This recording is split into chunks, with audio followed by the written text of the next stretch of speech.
어느 한 보험회사. 이제 막 주임을 단 진욱에게 상담 전화가 걸려왔습니다. 자살도 보험금이 나오나요? 전화를 건 여성은 자살을 해도 보험이 나오냐고 계속해서 물었죠. 진욱은 어떻게든 말려보려 했지만 여자는 돈이 나오냐는 질문만 반복했습니다. 필요한 대답을 얻지 못하자 여자는 전화를 끊으려 했습니다. 진욱은 다급하게 외쳤습니다. 잠깐만 끊지 마세요. 자살을 하면 남은 사람에게 큰 상처를 줍니다. 보험회사 직원으로서 이야기하는 게 아니에요. 사랑하는 사람이 자살하는 상황을 지켜본 입장에서 말하는 겁니다. 여자는 잠시 침묵하더니 누구를 잃었냐고 물었죠. 진욱은 초등학교 4학년 때 형을 잃었습니다. 소심했던 형은 왕따를 당하고 있었고 형을 괴롭히던 아이들이 진욱을 부르자 진욱은 자신도 괴롭힘을 당할까봐 형을 모르는 척 대했습니다. 그날 저녁 집으로 돌아오자 이웃집 아주머니가 보지 말라며 진욱을 막아섰죠. 형은 아파트에서 떨어져 자살했습니다. 초등학교 6학년이었죠. 진욱은 누구에게도 이야기해 본 적 없는 이 일을 이름도 알지 못하는 고객에게 털어놓았습니다. 이야기를 다 들은 여자는 진욱의 이름을 물었고 고맙다는 말을 남기고 전화를 끊었죠.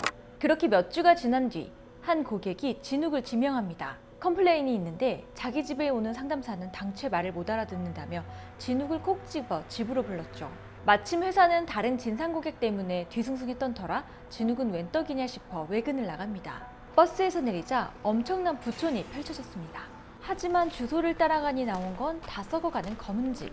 주변 이웃들의 깨끗하고 번쩍거리는 집들과는 다르게 오래도록 관리가 안 됐고 악취가 풍기는 집이었죠. 명패를 보니 잘 찾아온 게 맞습니다. 진욱은 잠시 돌아갈까도 생각했지만 마침 주인이 진욱을 불러 타이밍을 놓쳤죠. 그쪽이 박진욱 씨 마슈?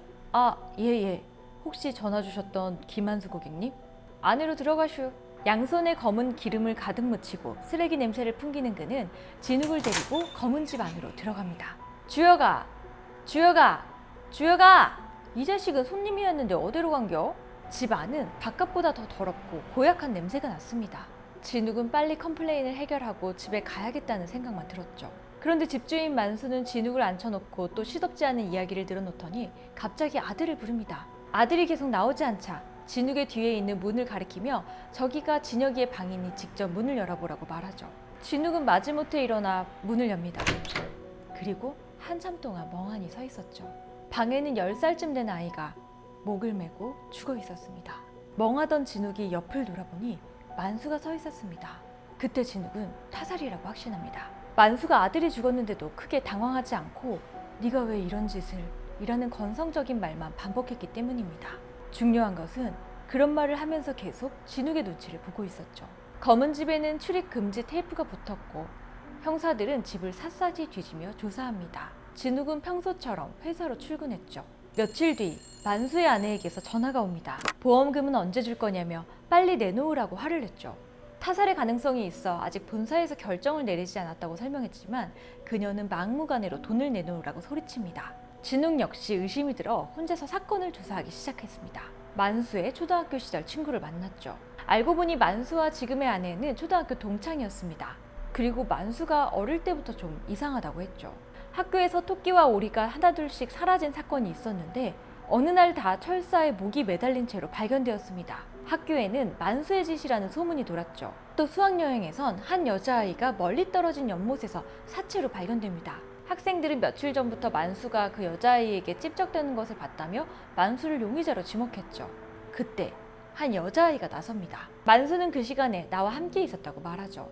진욱은 점점 더 확신이 들기 시작했습니다. 친구를 만나고 며칠 뒤 만수가 회사로 찾아왔습니다. 보험금은 언제 받을 수 있는가? 본사의 결정에 따른다는 진욱의 설명을 듣고 순순히 돌아갔죠. 하지만 만수는 그날부터 매일같이 진욱을 찾아옵니다. 일주일이 넘게 계속되는 만수의 방문에 진욱도 지쳐갈 무렵 평소와 다름없이 보험금이 언제 나오냐고 묻는 만수는 그날따라 웬일인지 순순히 돌아가지 않고 손가락을 뜯으며 말합니다. 돈이 급해서 그렇소.